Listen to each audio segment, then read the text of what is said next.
वंदे पुरुषोत्तम परम दयाल श्री ठाकुर भक्त के साथ जितने भी लीला करते हैं, प्रत्येक लीला हम लोगों के दैनंदिन जीवन में प्रेरणा देती है। आज हम जिस घटना को लेकर आप लोगों के सामने प्रस्तुत करने जा रहे हैं, इस घटना का मूल सार यही है, कोई भी कार्य है वो कार्य किसी के ऊपर सौंपने से पहले सोच लेना चाहिए कि स्वयं अपने के देखरेख में अगर ये संभव है तो कभी दूसरे के ऊपर, या अगर हम सौंपते भी हैं तो ऐसे विश्वासवान पात्र के हाथ में उस कार्य को सौंप देना चाहिए। नहीं तो वो कार्य जहाँ है वही पड़ा रहता है, ऊपर से वो हाँ करता है, नीचे से वो कार्य कुछ करता नहीं है। ऐसा एक कहानी आज मैं लेकर के आया हूँ। परमदयाल श्री ठाकुर पार्लर में बैठे हुए हैं और वहाँ पे बहुत सारे भक्त लोग बैठे हैं, बातचीत कर रहे हैं। और इसी बीच में बाहर मैनाओं की चहकने की आवाज़ आती है। और जब मैना पक्षी की चहकने की आवाज़ आती है, परमदयाल श्री ठाकुर जी कहते हैं, जाओ तो ये लोग झगड़ा कर रहे हैं, इन लोगों को उड़ा के आओ।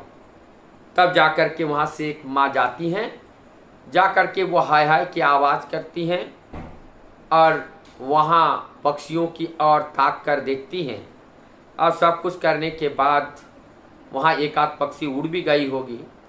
अब ठाकुर जी के पास आते हैं, बैठते हैं, प्रणाम करते हैं, बैठते हैं। ठाकुर जी कहते हैं कि वो पक्षी सब उड़ गए।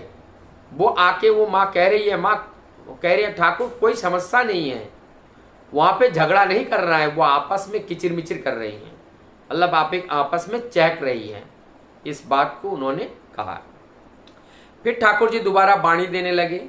आसपास में जो हमारे दादा लोग बैठे हैं, अनुलेखक लोग, हमारे प्रफुल्लदा और भी जो दादा वहाँ पे बैठे हैं, सभी लोग ठाकुर जी की उस वाणी को लिख रहे हैं।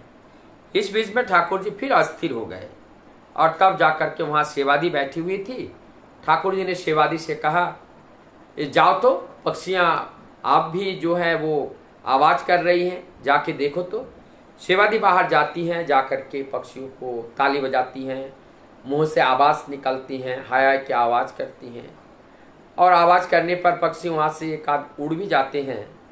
और उसमें जब सेवादी वहाँ ध्यान से जब देखती हैं, वहाँ एक मैना पक्षी नीचे गिर चुका था और वो आपस में लड़ाई की वजह से उनकी आँख बाहर आ चुकी थी। किसी दूसरे पक्षियों ने उनके ऊपर प्रहार किया था, घात किया था, जिनसे उनका प्राण चला गया है। ये सारी घटना को देख करके सेवादी का बड़ा उदास हुआ मन, बड़ा दुख हुआ, कष्ट हुआ। और दुख कष्ट के साथ फिर दोबारा वहाँ से ठाकुर जी के पार्लर में जा कर के बैठते हैं और बैठ कर के चुपचाप एक कोने में बैठती हैं ताकि ठाकुर जी को पता ना चले। क्योंकि अगर पता चल जाए तो ऐसी दर्दनाक घटना हम कैसे उस परम दयाल के सामने हम इसके बारे में बताएंगे। क्योंकि वो परम दयाल, वो विश्व के पिता, वो जगत पिता, सभी उनके संतान हैं। और एक मनुष्य की प्राण पखेरु उड़ जाने पर जितना वो आहत होते हैं, चाहे वो एक कुत्ता हो, चाहे वो एक पक्षी हो, चाहे वो एक चींटी हो, इनके प्राण जाने पर भी वो भी उसी तरह जो होते हैं दुखित होते हैं, उसी तरह दुखी होते हैं, परेशान होते हैं और अपने आप को खो देते हैं। इसी को सोच करके ठाकुर जी का कष्ट होगा, सेवादी जाकर के चुपचाप एक कोने में बैठ जाती हैं। लेकिन वो विश्व के पिता, वो अंतर्यामी भगवान, उनके आँख का जो दायरा है वो संपूर्ण जगत है, संपूर्ण ब्रह्मांड है। उनके दायरे के बाहर कोई है ही नहीं, तो हम कैसे अपने आप को छिपाएंगे।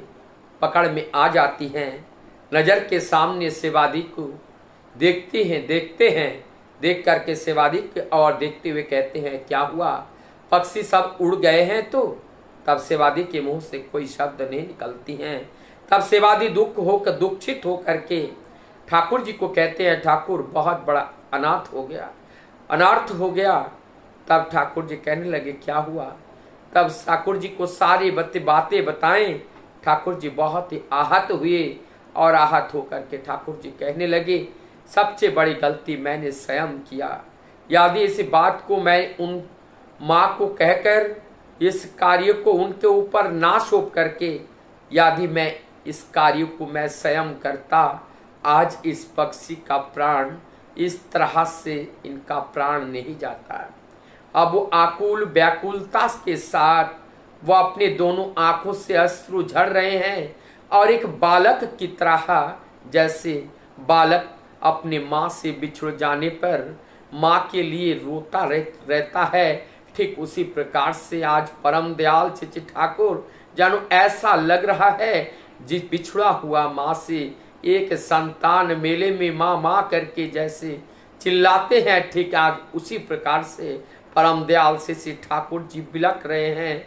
दोनों नयन से अश्रु धारा बह रही है और उनका तड़पन, उनका जो कष्ट है वो देखते ही बनता है। उनको देखकर कोई भी शांत नहीं रह पाए। सबके आंखों में आंसू आ गई और सबके हृदय में एक ही बात, एक ही पुकार, एक ही चिंतन, एक ही विचार, एक ही भाव आ गए कि प्रभु के मन में, प्रभु के विचार में, प्रभु की इस लीला में किस तरह से ये प्रभु के दृष्टि में साम्य दृष्टि है, सबके प्रति उनका समान व्यवहार है, किनके किसी के प्रति ऊंचा नीचा दृष्टि उनका नहीं है। ऐसे साम्य दृष्टिमान जो पुरुष होते हैं, साम्य दृष्टिमान जो व्यक्तित्व के अधिकारी होते हैं, वो महामानव होते हैं, वो महामानव होते हैं और वो अवतारित हो करके आचरण कर करके हम सब लोगों को सिखाते हैं और वो अहिंसा के पुजारी के रूप में हम सबको अहिंसक बनकर इस परम पिता को आगे ले जाने के लिए प्रेरणा इस घटना के माध्यम से मिलती है।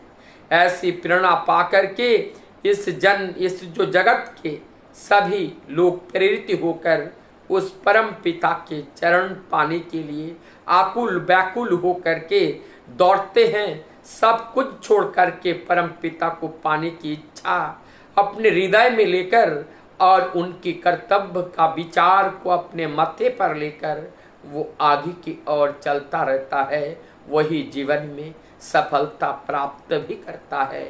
वंदे प्रसो।